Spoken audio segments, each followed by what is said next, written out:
Hi, I'm Tim. Welcome to our channel, and thanks for logging on. Today, we're discussing the Hublot Big Bang Unico Perpetual Calendar.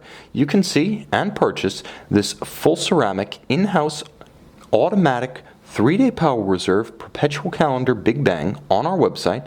Subscribe to our YouTube channel if you enjoy these videos, and please click on the card in the upper right hand corner of the screen at any time during this video to see our full sales listing for this watch with additional accessories included in the sale, high resolution images for your desktop, and naturally complete pricing details for this Hublot Big Bang Unico Perpetual Calendar Black Magic in full black ceramic.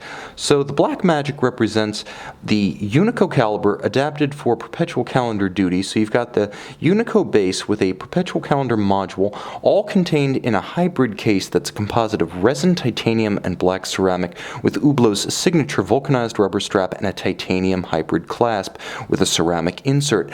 That's a lot of materials fusion, and if that sounds like an Hublot marketing buzzword, you're spot on, because I've got a little bit of a point to prove in this video, which is both that a smaller wrist can wear an Hublot, and that Hublot is deserving of respect. As much as the company is a marketing monster, since the introduction of in-house calibers, the company's own materials science lab and case fabrication facilities, research into how to make big watches fit on regular-sized wrists, and yes, the adoption of high horology calibers at the top of the line, Hublot deserves respect, and that's why in a rare case of proper sizing, I'm not holding the watch on my wrist here, I want to show how it fits when properly sized on a smaller wrist. While you may not like the stark look and the oversized aesthetic of the watch, it fits securely, and as you can see, it clearly plants itself on a 16 centimeter wrist as securely as it does on 20 centimeter tree trunk. The bottom line is that this watch is all about your personal tastes. If you like the look, it's probably going to fit your wrist, and you're probably going to like the way it looks. So 45.5 millimeters across the round of the case. That's not including the winglets that, yes, are a little bit Patek Philippe, the crown, or the chronograph pushers. Now the timepiece is thick. Make no mistake, 17 millimeters thick. It's an automatic chronograph base with a perpetual calendar added. It rides up high, and no, it's not slipping underneath any dress cuff. From lug to lug, it's big. It's 57.5 millimeters, but as you can see, the case doesn't project that far beyond its lugs. It doesn't have any virtual flare to the strap that prevents it from sizing down to the size of my 16 centimeter circumference wrist. And I believe if your wrist were 15 centimeters in circumference, you would wear the watch as surely as I'm wearing it right here. It's also quite light, being made mostly of titanium and ceramic, both materials quite light in weight, with a large dollop of rubber added in the form of the strap. This is a watch that isn't hefty, and eyes closed, it could be a 42 or a 43, not a 45 and change. Now I'm going to pop open the clasp, which you can see is a twin trigger mechanism, and I'm going to give you a look inside. You can see I have sized it down all the way. It's titanium inside, and it's thoughtfully designed. The twin trigger setup is how every heavy and expensive and or large and boisterous sports watch design should be built. Well, this watch isn't terribly hefty. Having absolute security such that I have to positively disengage the clasp with the triggers is much appreciated. A friction fit here would be inconvenient and unsafe. You can also see it's thoughtfully designed with an Hublot H pattern folding member inside. They are fashionista. They love to have everything styled to the nth degree, but it's functional, as it's a minderless system that tucks excess strap length underneath the body of the clasp to remove the need for minder loops.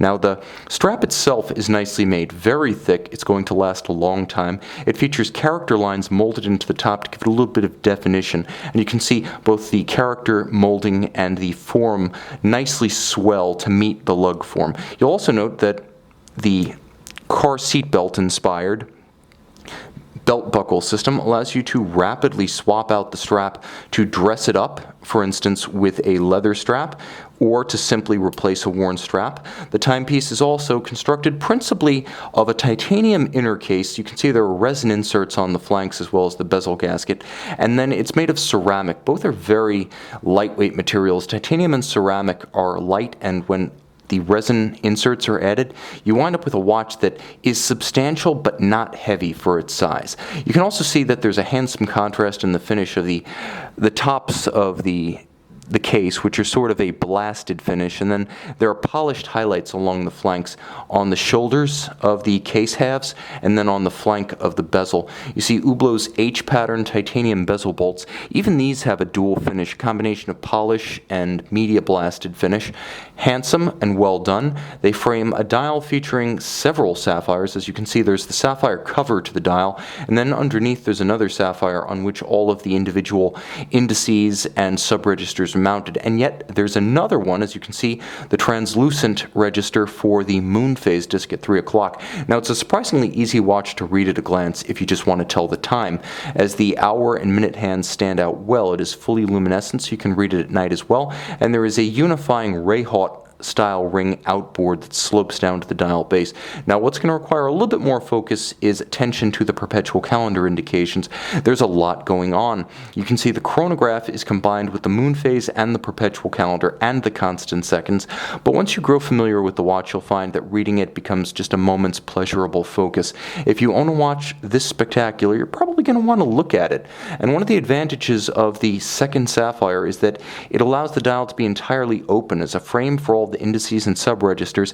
It also acts as a window into the Unico caliber 1270 beneath. You can see a good deal of the works, although the addition of the perpetual calendar module means the column wheel of the chronograph is no longer visible. It is a full-service chronograph, automatic winding, and it does feature a screw-down crown such that it retains, along with the securely fixed caseback, the basic Big Bang Unico's 100-meter water resistance, so it is a full-service sports watch ready to jump in at a moment's notice. Automatic winding, the rotor's borne on ceramic rotor bearings for long-wearing durability. It's a 3-day power reserve, beating away at 28,800 vibrations per hour. It does feature hacking seconds, so though it can trace intervals as large as 122 years via the moon phase system, it can also be set precisely to the second. Additional features include the full unlubricated silicon escapement. It features both the anchor and the escape wheel in silicon. Again, like the ceramic rotor bearings, operating without lubricating oils for long-wearing durability and reduced service needs. You'll also note it's just objectively a good-looking movement. This is a handsome and audacious timepiece from a company that's pretty much known for marketing and boldness, but rest assured they also offer substance. If big, stark, in-your-face, and complicated sounds like something that might interest you, add water-resistant, durable, stylish, and fun, and you've got a recipe for success and a good time. See and own this Hublot Big Bang Unico Perpetual Calendar Black Magic on our website.